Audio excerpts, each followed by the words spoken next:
হস্পিটেলৰ বিছনাত আন্তঃৰাষ্ট্ৰীয় খ্যাতিসম্পন্ন বাঁহীবাদক দীপক শৰ্মাৰ জীৱন মৰণৰ নিৰ্বিকাৰ ৰাজ্য চৰকাৰ আৰু সাংস্কৃতিক বিভাগ। কেতিয়া চিকিৎসাৰ দায়িত্ব ল'ব চৰকাৰে? GMCHে শিল্পীগৰাকীৰ বাবে যোগাৰ কৰিব নোৱাৰিলে এখন ICU বিছনা। সংস্থাপনৰ আশ্বাস দিয়া মুখ্যমন্ত্ৰীৰো প্ৰতিশ্ৰুতি ভংগ। ৰোগীয়া দেহাৰেই দীপক শৰ্মাই উজাৰিলে ক্ষোভ। আন্তঃৰাষ্ট্ৰীয় খ্যাতিসম্পন্ন বাঁহীবাদক দীপক শৰ্মা বৰ্তমান গুৰুতৰভাৱে অসুস্থ হৈ গুৱাহাটীৰ দিছপুৰ হাস্পতালত চিকিৎসাধীন হৈ আছে। তেওঁৰ জীৱন বচাবলৈ ৰাইজৰ পৰা দান বিচাৰিবলগীয়া হোৱা দৃশ্যই ৰাজ্যৰ সাংস্কৃতিক বিভাগ আৰু চৰকাৰৰ চৰম দায়িত্বজ্ঞানহীনতাক উদঙাই দিছে। নমস্কাৰ। দীপক দাক এতিয়া নেমকেয়াৰৰ পৰা GMC লৈ যোৱা হৈছিল, যদিও তাত বিশেষ সুবিধা নোপোৱাৰ কাৰণে আকৌ দিছপুৰ হস্পিটেল লৈ যোৱা হ'ল।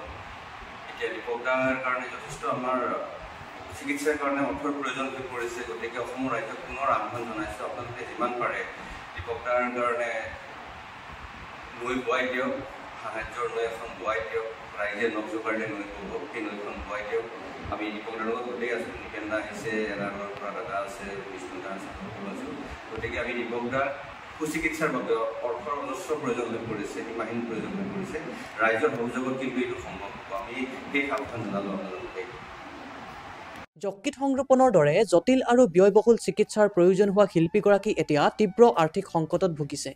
তেওঁক চিকিৎসাৰ বাবে গুৱাহাটী চিকিৎসা মহাবিদ্যালয় হস্পিটেললৈ নিয়া হৈছিল যদিও চৰকাৰী হস্পিটেলখনে তেওঁৰ বাবে এখন ICU বিছনা যোগান ধৰিবলৈ অপাৰগ হয়।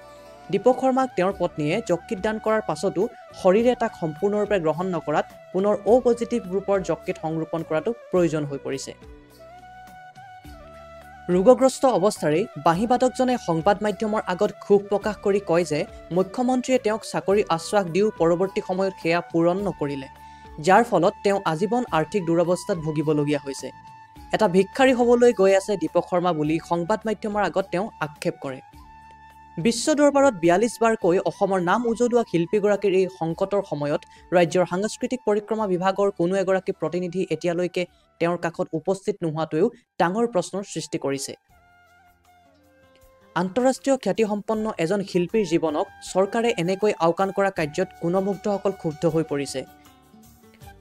দীপক শৰ্মাৰ শুভাকাংক্ষীসকলে চৰকাৰৰ ওচৰত দাবী জনাইছে যে তেওঁৰ সম্পূৰ্ণ চিকিৎসাৰ দায়িত্ব লৈ অনতিপলমে পদক্ষেপ গ্ৰহণ কৰা হওক, লগতে তেওঁৰ পৰিয়ালৰ আৰ্থিক নিৰাপত্তা নিশ্চিত কৰিবলৈ চৰকাৰীভাৱে সুনিশ্চিত ব্যৱস্থা কৰা হওক।